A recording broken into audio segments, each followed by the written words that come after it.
Hi, my friends! Today's book is super cute and I can't wait to read it for you. It is called Penguins Can't Fly, and on the back it says Quentin and Billy have known each other since they were eggs, but they are two very different penguins. When Billy is caught in a storm and Quentin learns that penguins can't fly, they discover their true friendship. And this is the back of the book. Billy and Quentin are down here. So cute. So let's get started. This is written by Catherine Sully and illustrated by Rebecca Elliott. So Rebecca did the pictures and Catherine wrote the story. And the front, there's this great picture.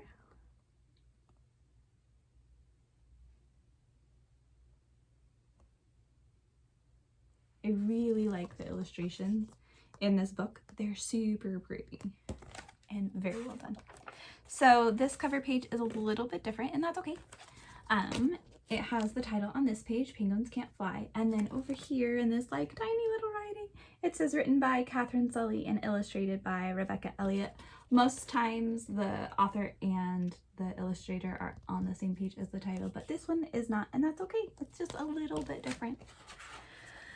So let's get started and find out about Quentin and Billy. Once there were two little penguin chicks. Their eggs hatched on the same day, and they knew each other's name, Quentin and Billy. When they were baby chicks, they played together. They played peekaboo and called each other silly names like Tintin and Chilly Billy.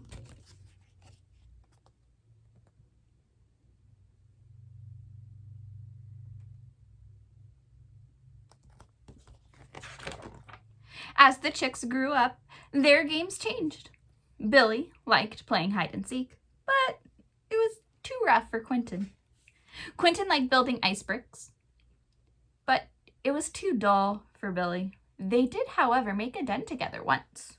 You see, the two little penguins were very different.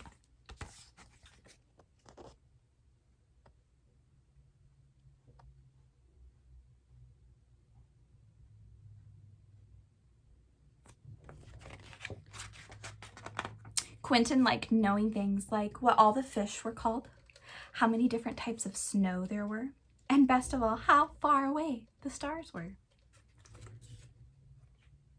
Billy loved doing things like skating down steep slopes, hurling snowballs, and doing belly flops along the ice. In fact, Billy was always getting into trouble.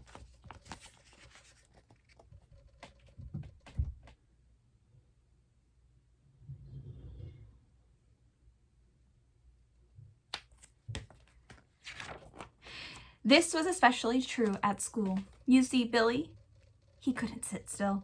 He tried to be good, but he always ended up getting in trouble. "Sit still, Billy," his teacher was forever saying. "How are you ever going to look after an egg when you're older if you can't learn to sit still?" One particular morning, Billy fidgeted so much that the teacher scolded him again.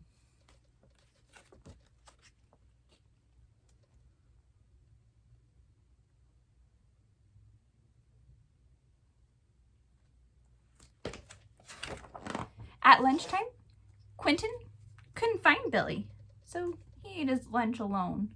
He was gazing at the clouds when some gulls flew past. "Hello," squawked one gull. "What are you looking at?" I'm looking at the clouds," replied Quentin. "I think we're in for a snowstorm." "A snowstorm?" squawked the other gull. "Yes," said Quentin. "It's not good weather for birds." "How would you know?" asked the other gull. "You're not a real bird." "I am a real bird," said Quentin. I have feathers, and I have a beak, and I hatched from an egg." "Ah," squawked the gull, "but you can't fly, can you?" Before Quentin could think of a reply, the gull had swooped down and stolen his lunch. Those are not very nice gulls. I think they're very mean and rude. They stole his lunch. He needs to get new friends. That night, Quentin, he couldn't sleep. He went to sit on his favorite rock and gazed up at the sky.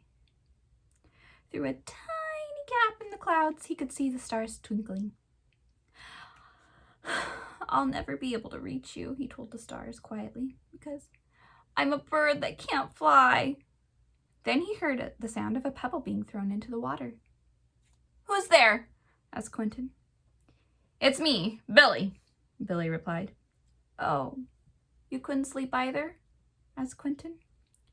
"I'm going away," said Billy. "I'm fed up with getting in trouble." I wouldn't do that if I were you," said Quentin. "I think we're in for a snowstorm." But there was no reply. Billy had already left.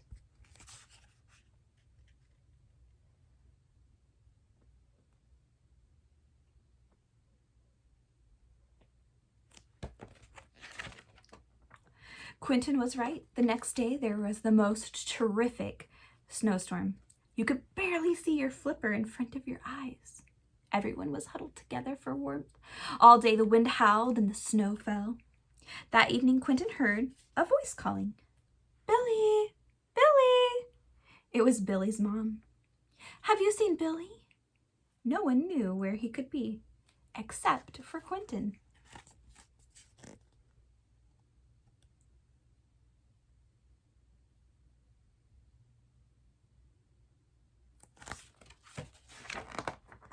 Quentin set off right away. It was dark, but Quentin found his way by looking at the stars. At last he came to the den that he and Billy had built when they were chicks.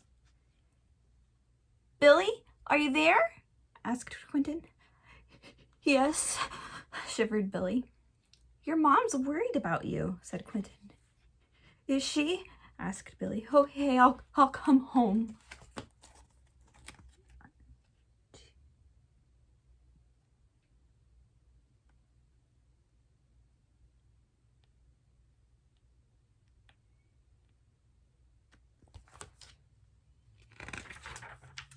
The two friends walked home together.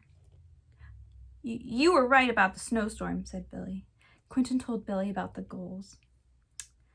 "Of course we're real birds," said Billy. "We just swim instead of fly." "I'm not sure I'll be able to swim," said Quentin. "Wait until we start swimming lessons," said Billy. "It's going to be so great."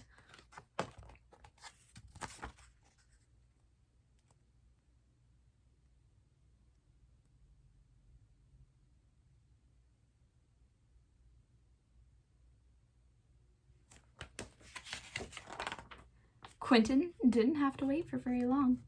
That week at school, they practiced lining up, hopping, skimming, and twisting on the ice. Billy had a great time, and he didn't even get in trouble, not even once. In fact, the teacher said, "Well done, Billy," several times.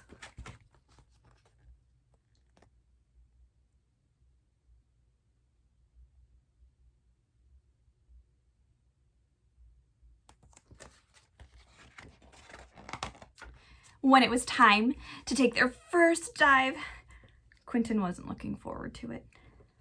"Don't worry," said Billy. "It's going to be great."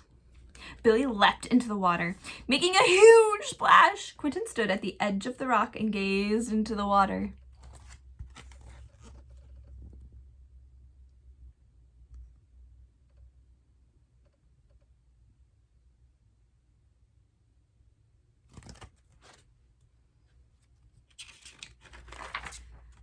Just then, Billy shot back out of the water onto the ice. "Wow, Tintin," he said. "You won't believe the amazing fish and weird stuff there is down there." "Really?" asked Quentin. "Yes, I don't know any of the names, but you will." "Oh, but I don't think I can," started Quentin. But it was too late. Billy had taken hold of his flipper, and together they splashed into the sea. Quentin flew under the water, and Billy was right. What an amazing sight!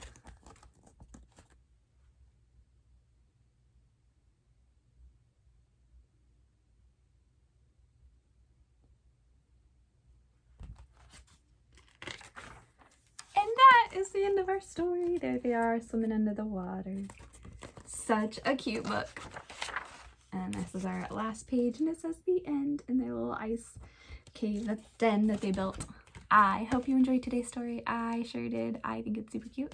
And I will see you next time. Bye, my friends.